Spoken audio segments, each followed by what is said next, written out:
ইমাম বাড়া তৈরি করা এটা সুন্নিদের কাজই না, এর সঙ্গে সুন্নিদের কোনো সম্পর্কই নেই। মুহররম মাসে ইমাম বাড়া তৈরি করতে হবে বা ইমাম বাড়া গিয়ে ফাতিহা করতে হবে, সেখানে গিয়ে ছাগল জবাই করতে হবে, গরু জবাই করতে হবে, এর সঙ্গে ইসলামের এবং সুন্নিয়াতের কোনো সম্পর্ক নেই। ইমাম বাড়া তৈরি করা এটা হলো শিয়াদের কাজ। যেই ইমাম বাড়াগুলো আপনারা দেখছেন ভারতে বা বিভিন্ন জায়গাতে, এগুলো সুন্নিরা তৈরি করেনি, এগুলো শিয়ারা তৈরি করেছে। আর এটা একটি বানাওয়াট মাজার, ওখানে ইমাম হুসেনের কোনো অস্তিত্ব নেই। ইমাম হোসেনের পবিত্র দেহ তো কারবালার ময়দানে ওনার নিজস্ব মাজারে আছে, যেই অংশটুকু পাওয়া গেছিল সেই অংশটুকু কারবালায় আছে। কিন্তু আপনি নিজের গ্রামে, নিজের এলাকায়, নিজের থানায়, নিজের জেলায়, নিজের রাজ্যে, নিজের দেশে মন গড়া ভাবে বলে দিয়েছেন যে এটা ইমাম বাড়া, এখানে ইমাম হোসেন আছেন। এখানে যদি কেউ একটা মাজার তৈরি করে দেয় নবী পাকের নামে, আপনি কি ওখানে গিয়ে জিয়ারত করবেন? করবেন? এখানে যদি কেউ কাবা তৈরি করে দেয় কালিয়াচকে, ওখানে গিয়ে তাওয়াফ করবেন? তো এটা মন গড়া না? ইমাম হুসেনের মাজার নির্দিষ্ট জায়গায় আছে, আর আপনি বলছেন যে এটা ইমাম বাড়া। ওই ইমাম বাড়া গিয়ে ফাতিহা করছেন, ওই ইমাম বাড়া গিয়ে মিলাদ করছেন, ওই ইমাম বাড়া গিয়ে ঢোল বাজাচ্ছেন, ওই ইমাম বাড়া গিয়ে মান্নাত করছেন। এগুলো টোটালি কুসংস্কার, বিদআত। আহলে সুন্নাত ওয়াল জামাতের সঙ্গে এই কার্যকলাপের কোনো সম্পর্ক নেই।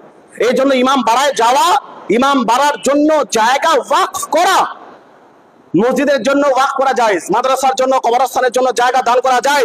কিন্তু কেউ যদি বলে যে এখানে ইমাম বাড়া বানানো হোক, আমি 10 কাঠা জমি দিচ্ছি, 2 কাঠা জমি দিচ্ছি, এটা শরীয়তের মধ্যে নাজায়েজ। ইমাম বাড়া তৈরি করাই যখন নাজায়েজ, তো ওই নাজায়েজ কাজ করার জন্য জায়গা দান করা এটাও নাজায়েজ। যদি কেউ এইরকম জায়গা দান করে, ওই জায়গা তারই মালিকানা থাকবে, ওই জায়গাতে গিয়ে সে যা চাইবে করতে পারে, ওটা সে ভেঙে ফেলবে। ইমাম বাড়ার কোনো অস্তিত্ব নেই। এটা সুন্নিদের সঙ্গে কে জড়িয়ে দিয়েছে? এটা আমাদের কাজ, এটা শিয়াদের কাজ। ইসলামের সঙ্গে কোনো সম্পর্কই নেই ইমাম বাড়ার।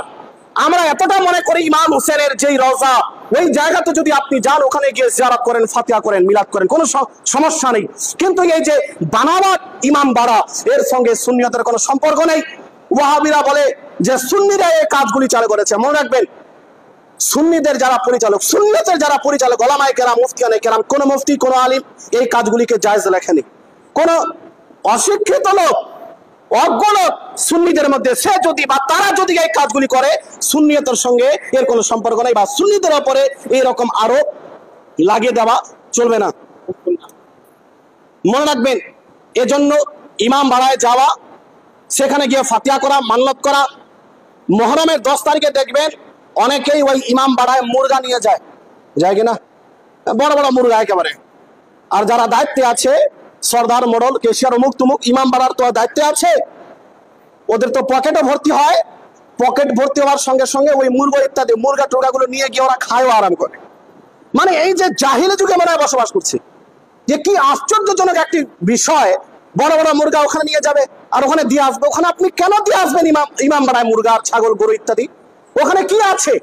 এর জন্য মুসলমান ভাই, সুন্নিয়াতকে বুঝুন, সুন্নিয়ত যেটা বাস্তবে সেটার উপর আমল করুন। এই সমস্ত কুসংস্কার, বিদআত থেকে আমাদের বিরত থাকতে হবে। এর জন্য সার কথাই, ইমাম বাড়া তৈরি করা, সেই জায়গাতে গিয়ে ফাতিহা করা, সেই জায়গাতে গিয়ে মান্নাত করা, সেই জায়গাতে গিয়ে যেরকম যে কাজগুলো প্রচলিত আছে, এই সমস্ত কাজের সঙ্গে শরীয়তের কোনো সম্পর্ক নাই। এই সমস্ত কাজগুলো নাজায়েজ ও হারাম।